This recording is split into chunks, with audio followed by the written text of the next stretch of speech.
ginasalom nila ang peligro sa idalom sang dagat. Bit-bit ang tagipusoon nga handa magbulig. Sila ang wala untad nga nagalangoy. Sa tubig nga wala sang kasiguruhan, gamay nga paglaom ang sa ila nagapabakod. Tubtub diin ang sarang nila nga tungkaron sa ngalan sang aton, tunang mangga.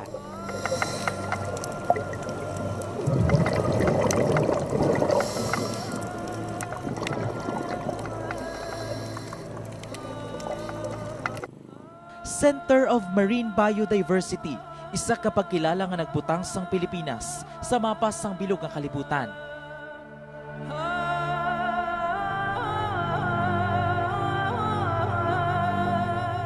Base sa mga pagtuon, ang baybayon sang pungsod ang pagkakitaan sang may pinakadamo nga species sang marine life. Butang amat-amat nagakaubos kung hindi tungod sa mga natural phenomenon o kung hitabo. Ini ang tungod sang aton mga buluhaton. Base sa data sa German International Cooperation o kung GIZ, isa ka organisasyon nga aktibo sa environmental protection and preservation, nagalapot sa 6.4 million tons nga water waste o kung basura ang makuha sa mga baybayon kada tuig. 70% sang ini nga mga basura, plastic. Isa ka elemento nga ginakabig bilang silent killer sang aton kadagatan kag sa mga kabuhi nga naangot diri. Tinalikdan gid lamang nga simana, nasapuan sa baybayon sang Sipalay City ang 186 by 120 centimeters kag may kabugaton nga may indi magdubo sa 300 kilos nga leatherback sea turtle ug pawikan. Ang sapat, pilason.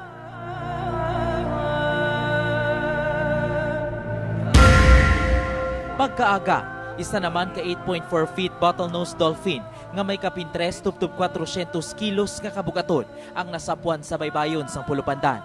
Ang sapat, pilason, kag patay. Kung ano ang matutuod nga kabangdanan, ini ang ginatukib pa hasta subong.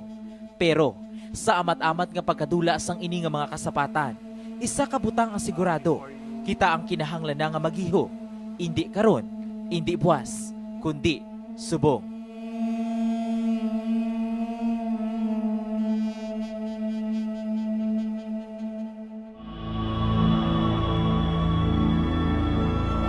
Gani sa ika-21 katuig nga selebrasyon sang Provincial Environment Week, isa ka makahulugan nga pagbiyahe palibot sa bilog nga probinsya sang Negros Occidental ang aton ginupdan. Bit-bit ang isa lang katinutuyo. Ini ang tinluan ang aton kadagatan. This is one of the strategies na kung sa diin mapabakod ta, maka-heighten nato ng awareness ng community, and then ang participation sang community, sang LGU, and different cooperations and other agencies para mapadayon nato nga maproteksyonan ang aton nga kadagatan. Ini ang pinakauna nga province-wide reef and coastal cleanup. Kapin isa kagatos ka mga scuba sorero nga ginlakipan sa mga professional diver, environment advocate, empleyado sang gobyerno, non-government organization, volunteers, ordinaryo nga pumuluyo, kag iban pa ang naghugpong pwersa. Tanan sila ang handa magsalom agud maprotektahan ang aton palibot. So this is part of the reef approach na kung sa diin nagabulig kita sa sining activity ang pag-heighten sa awareness ng community dako na nga impact nga makabulig sa palibot naton. So ang ma-attend diri, makasugid sila sa ilang pamilya and it will multiply sa aton man nga community. Una sa listahan ang syudad sang Sagay.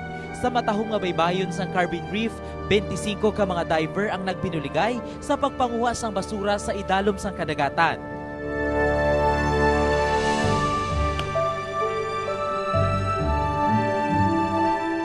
Samtang masako sa pagsalom ang aton mga diver, higad sang baybayon naman ang gindagyawan sang mga pumuluyo.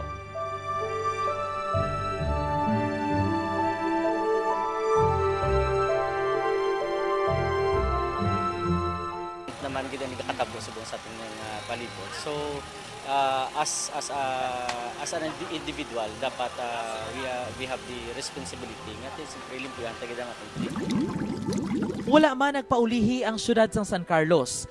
Diri sa Dapdap Wharf, Barangay Sipaway, San Carlos City. Padayon ang aton pagsalom. Kapin 40 naman ka mga diver gikan sa labing kalan Divers Club, Provincial Environment Management Office, Bantay Dagat, GIC, militar kag kapulisan ang nagbuylog kag nag-isa agud tinluan ang kadagatan sa syudad.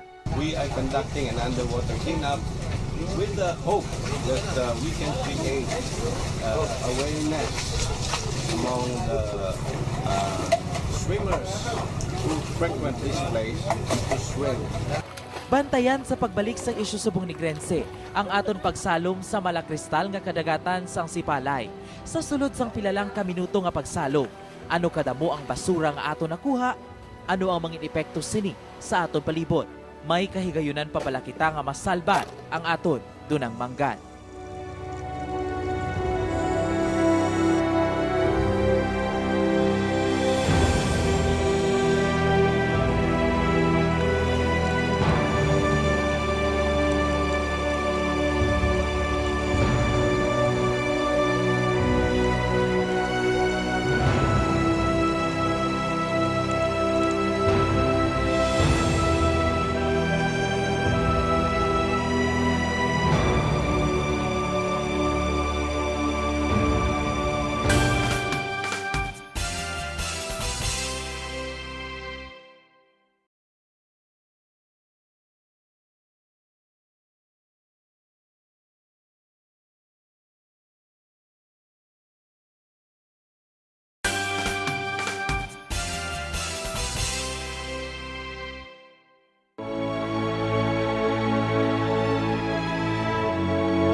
Isa lang ang Sipalay sa mga lugar sa probinsya nga ginbugayan sang matahom kag manggaran nga kadagatan.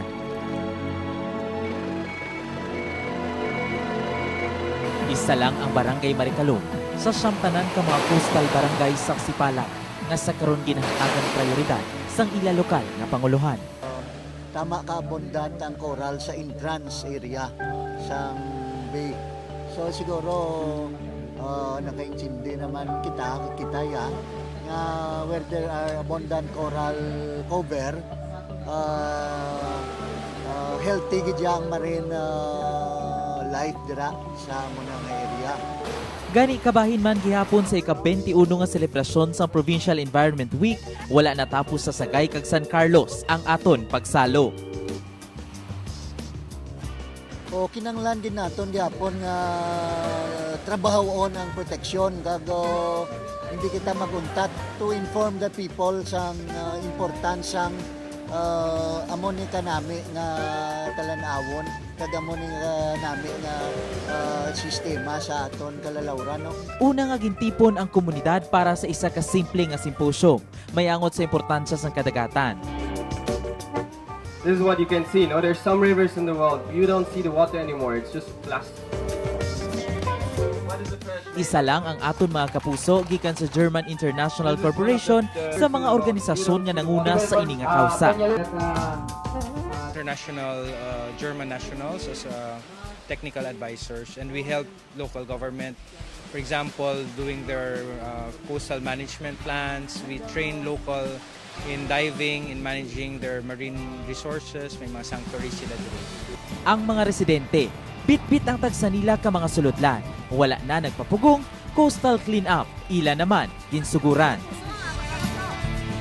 Subong nga residente sa sining syudad, dapat aktibo gid kita nga partisipar sa mga aktibidades sa pagpaglabi sa pagpalinda sa bayon tungod tanan kita nga ari sa bilungin sa Palay, nagakuha gid siyang nagabakal gid siyang isda nga halin sa aton mga kadagatan mismo.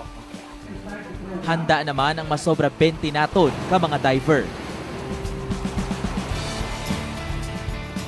Ang pagpanguhaya sa mga divers So ang pagpanguhaya ang instruction ko sa ila is kinanglan always buyan kundi pag kuan ang bala sa dalom na matandog nila, and then ang mga fishing nylon nga natubuan na sang corals dapat hindi na pagtandugon na. Dugay-dugay, nagsugod na ang ila makahulugan nga pagsalo.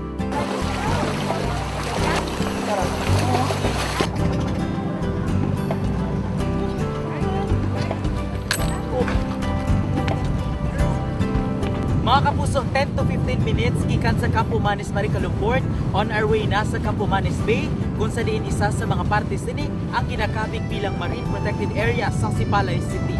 Sa 66 hectares nga Campo Manis Bay, amon ginsundan ang pila sa mga diver. Mas sobra tunga sa oras ang nagligat. Amon na siplatan nga nagbutwa na ang tatlo sa ila.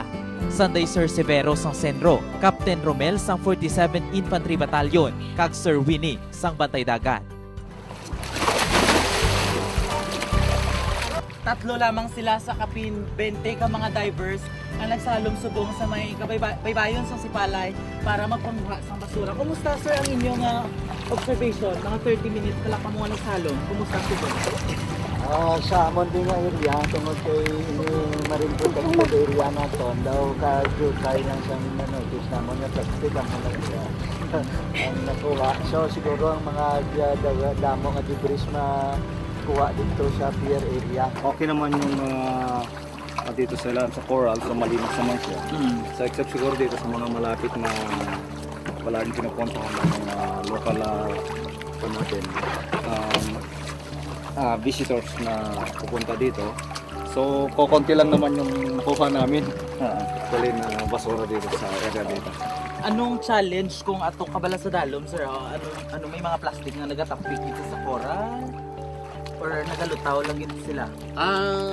Sa dire nga may ara man nga area nga nagatapik pero hindi gid masyado madamo kay una bes sa dire nga masyado ang current mapagod. Hindi dapat nga pabayaan kay critical na ni subong nga sitwasyon nga kung gamay lang nga pagpabaya mo sini.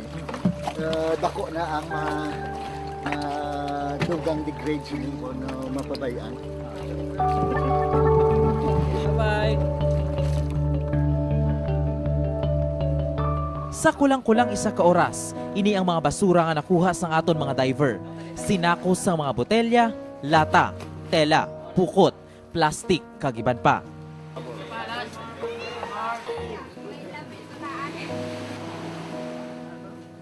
Ang environmentalist kag German national nga si Jerome, apisar hindi Pilipino, dako ang pagpalangga sa dunang manggat sa Pilipinas. First, for me personally, I am an environmentalist and I want to work for the environment, and for me there is no borders. So, environment is everywhere. Sa tatlo ka mga syudad, kapin 500 ka kilo nga mga basura, kalabanan botelya kag plastik ang tigayo nakuha sa aton mga kadagatan. Buta nga dako na nga kadalagan kun makabig. Tungod masobra 500 na nga kabuhi sang aton mga kasapatan ang tigayon nga nasalbar kag naprotektahan. Dako gid nga ginakonsiderar naton nga manggad ang kabaybayan kung sabihin nagapanguha sang pangabuhian ang aton nga mga magagmay, especially magagmay nga mga fishermen. Sa malipot nga tinion nga ako nagsalom sa idalom sang tubig, nakita ko ang tumalagsahon nga katahom sang aton kadagatan. Isa ka manggad nga kun maguba, hindi na mabayaran.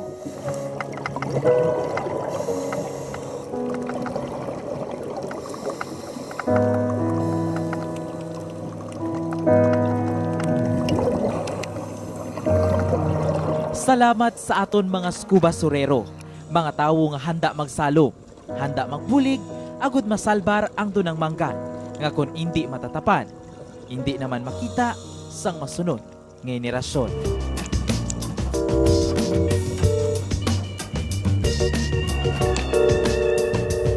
Erwin Cavera para sa Isyus Subong.